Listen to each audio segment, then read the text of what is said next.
It's Victoria from Fix Your Hips. This video is actually part of a set of videos all about pain on the outside of your hip. So there's been some really good research that has shown a really good proven program of exercises that can help you with what you might know as hip bursitis, what we call gluteal tendinopathy. You might have heard both terms, or even lateral hip pain. So this is one of those exercises. They're all clearly marked out on my YouTube channel as stage 1 exercises for lateral hip pain. Have a go at them. They're really good. This is stage 1. I will be showing stage 2 later. So yeah, get your comfy clothes on, work through each exercise, and let's go. I'll show you how to do a bridge. Bridging is a really good exercise for hips that are painful. It works on improving your tummy muscles and also getting the deep hip muscles stronger and better control. It also gives you a bit of a stretch down through your thigh, so it kind of kills 3 birds with 1 stone. So to start, you need to sit with your feet roughly against the wall, and you want to make sure that you've got about another foot away from your bottom, from your heel. So we're going to lie down, and really importantly with a bridge is your starting position. So you want to make sure that you use your knobbly bits here, so there's knobbly bones there. Make sure that they are nice and even, so you don't want one side higher than the other. Equally, you don't want one side closer towards your ribs than the other, so nice and even. This will make sure that when you do the exercise you're working both sides exactly the same, which is really important.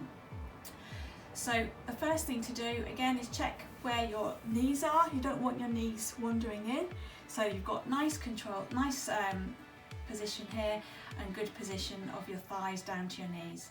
So the first thing we're going to do is start by doing a pelvic tilt.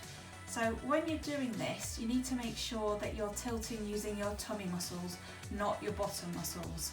So we're going to practice that first. So you're going to use your knobbly bits and draw them up towards your ribs, but just using your abdominal muscles. Some of you might find that's a good place to start, and you might just want to do this as an exercise in itself, especially if you're coming back from having had a baby or just generally feeling really deconditioned. So making sure that you're using your ab muscles to do that tilt.